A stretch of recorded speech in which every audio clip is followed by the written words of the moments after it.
Trump के tariff क्यों रद्द हुए? क्या भारत की जो ट्रेड डील है अटकेगी? अमेरिका हजारों करोड़ लौटाएगा? 7 सवालों में हम पूरी जानकारी इसकी बताएंगे आपको। जो कि ट्रंप टैरिफ, जो कि अभी जो अमेरिका की कोर्ट ने ट्रंप को आदेश दिया है, तो इस चीज़ की पूरी डिटेल देंगे। जिस टैरिफ को हथियार बनाकर ट्रंप भारत, चीन समेत पूरी दुनिया पर दबाव बनाना चाह रहे थे और अमेरिकी सुप्रीम कोर्ट ने उसके अवैध करार देते हुए रद्द करने का फैसला किया है। और ये ट्रंप के लिए बड़ा झटका है। और फैसले के बाद ट्रंप ने एक्ट 1974 के सेक्शन 122 का इस्तेमाल कर दुनिया भर पर 15% अस्थायी टैरिफ लगा दिया, जो कि तेजी से बदलते घटनाक्रम पर सवाल उठाता है। क्या अमेरिका अवैध टैरिफ से वसूले पैसे लौटाएगा? क्या अमेरिका अवैध टैरिफ से वसूले पैसे लौटाएगा? भारत के 18% वाली जो ट्रेड डील का क्या होगा? और क्या ट्रंप का नया 15% ग्लोबल टैरिफ लीगल है? ऐसे 7 जरूरी सवालों के जवाब जानेंगे आज इसमें। तो जो पहला सवाल है उसकी हम बात करें तो सुप्रीम कोर्ट ने ट्रंप के टैरिफ को अवैध क्यों ठहराया? तो 2025 में राष्ट्रपति बनने के बाद जो ट्रंप ने 2 वजहों से जो नेशनल इमरजेंसी घोषित कर दी।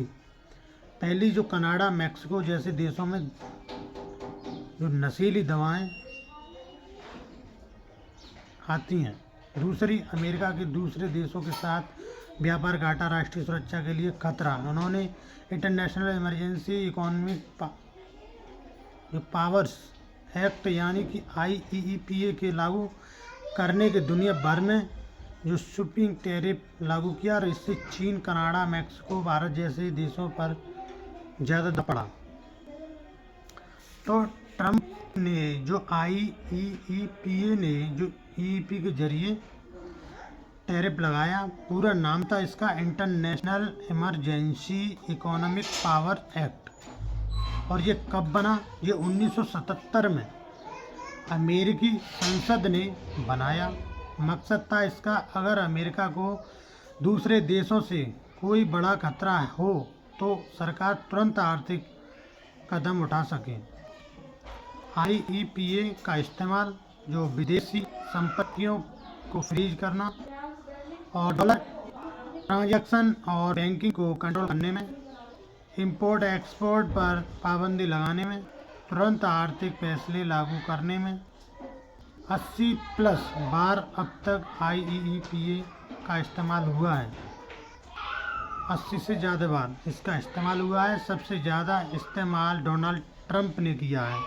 और टैरिफ लगाने के लिए ट्रंप ने पहली बार इसका इस्तेमाल किया। तो ट्रंप प्रशासन ने सुप्रीम कोर्ट में अपील की है कि 5 नवंबर 2025 को बहस हुई और 20 फरवरी 2025 को जो अमेरिका सुप्रीम कोर्ट ने 9 जजों की बेंच में 6-3 के बहुमत से ट्रंप के टैरिफ को रद्द कर दिया गया।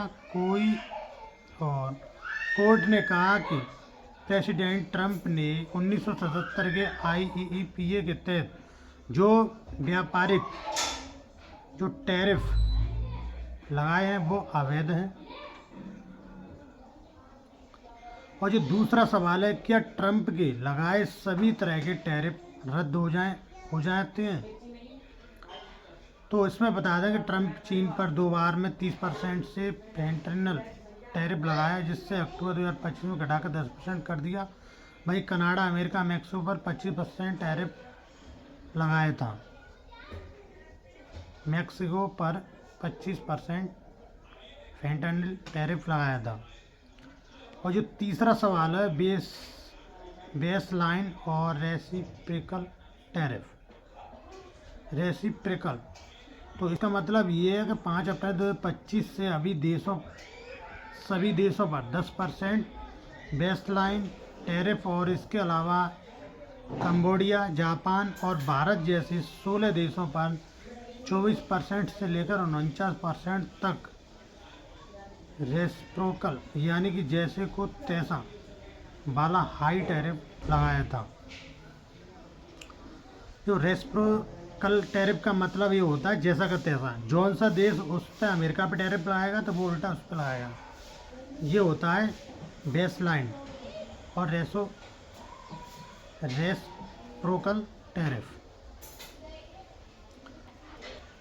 और साथ ही सभी देशों से स्टील एल्युमिनियम के इंपोर्ट पर लगा 50% और ऑटोमोबाइल से जुड़े जो इंपोर्ट पर 25% टैरिफ लागू होगा। तो तीसरा सवाल ये है कि अमेरिका ने जो टैरिफ से जो रकम वसूली है क्या वो भी लौटानी पड़ेगी। अमेरिका ने टैरिफ से जो रकम वसूली है क्या वो भी लौटानी पड़ेगी। तो पिछले साल की शुरुआत से अब तक ट्रंप प्रशासन ने कंपनियों से $200 अरब यानी तकरीबन 17 लाख करोड़ रुपए से ज़्यादा का टैरिफ वसूला है। तो मुझे लगता है कि अब इस मामले पर अगले 2 साल तक कोर्ट में मुकदमा चलेगा और हम अगले 5 साल तक कोर्ट में ही रहेंगे और कोर्ट ने फैसला वापस लेने से मना नहीं किया है। और इसका मतलब यह है कि जिन कंपनियों ने IEEPA के तहत भारी टैरिफ भरा था उन्हें पैसा वापस मिल सकता है, संभावना है मिल सकता है। एक साल में अमेरिका का जो टैरिफ रेवेन्यू 3 गुना बढ़ा है। तो हम बात करें 2019 की, तो 2019 में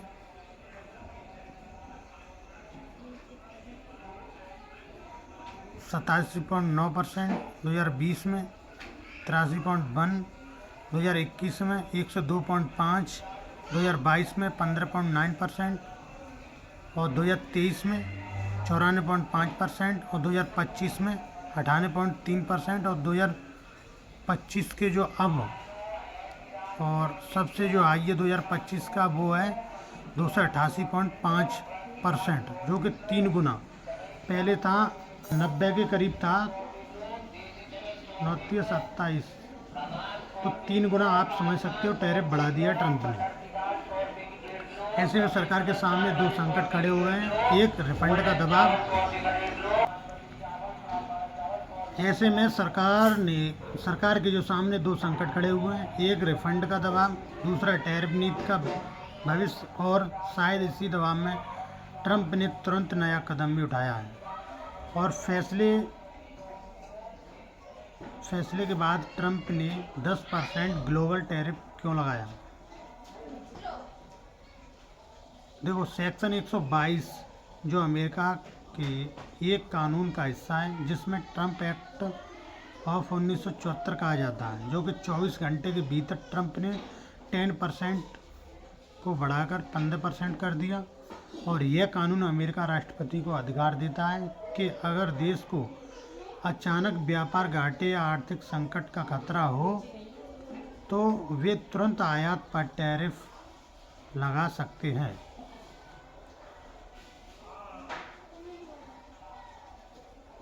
भाई हम बात करें जो 5वां नंबर का सवाल की कि नए जो सिनेरियो में अब भारत को कितना टैरिफ देना पड़ेगा।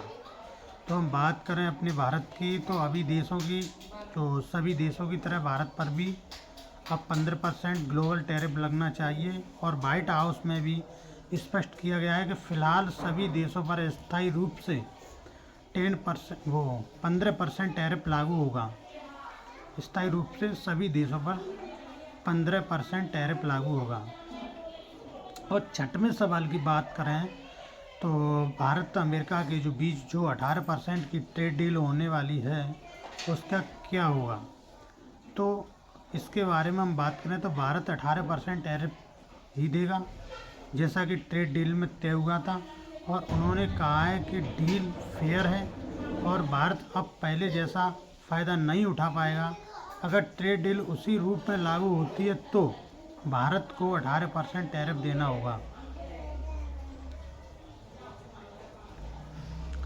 तो सुप्रीम कोर्ट ने जो फैसले के बाद प्रेस कॉन्फ्रेंस में ट्रंप ने कहा कि प्रधानमंत्री मोदी बाकी एक महान व्यक्ति हैं, लेकिन वे अमेरिका के संदर्भ में अपने विरोधियों से बहुत ज़्यादा चतुर थे और वे हमें लूट रहे थे, और तो हमें भारत के साथ एक डील की, और अब एक निष्पक्ष डील है और हम उन्हें टैरिफ नहीं चुकाते और वे टैरिफ चुकाते हैं। हम उन्हें टैरिफ नहीं चुकाते और वे हमें टैरिफ चुकाते हैं, और हमने थोड़ा उल्टा कर दिया है। ऐसे में अगले 150 दिन भारत अमेरिका ट्रेड डील के लिए निर्णय हो सकते हैं। और जो 7वां सवाल है, ट्रंप के जो पास आगे कौन से विकल्प चुने हैं, जो ट्रंप ने आगे कौन से विकल्प चुने हैं। तो कुछ कानून के जरिए खास स्थितियों में राष्ट्रपति को भी टैरिफ लगाने के पावर हैं। जो ट्रेड एक्ट 1974 के सेक्शन 122 के तहत राष्ट्रपति 150 दिन के लिए 15% टैरिफ लगा सकते हैं। सेक्शन 301 के तहत किसी देश से हो रहे अनुचित व्यापार के मामले में जांच और पूरी प्रक्रिया के तहत टैरिफ लगा सकते हैं। सेक्शन 201 के तहत अगर सुप्रीम कोर्ट से अमेरिकी इंडस्ट्री को गंभीर नुकसान हो रहा हो तो सेफगार्ड टैरिफ लगाए जा सकते हैं। अगर टैरिफ एक्ट 1930 के सेक्शन 338 के तहत अगर कोई देश अमेरिका के साथ भेदभाव कर रहा है तो 50% टैरिफ, हालांकि दशकों से उसका इस्तेमाल नहीं हुआ है।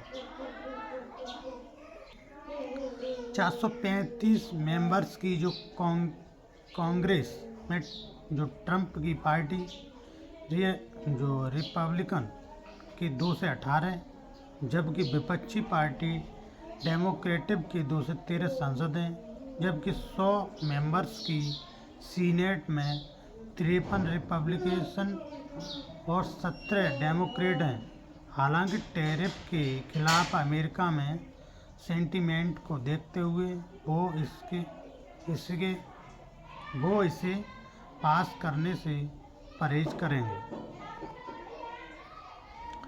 तो ये जानकारी आपको कैसी लगी? तो ये वीडियो ज़्यादा से ज़्यादा शेयर करें, लाइक करें, कमेंट करें।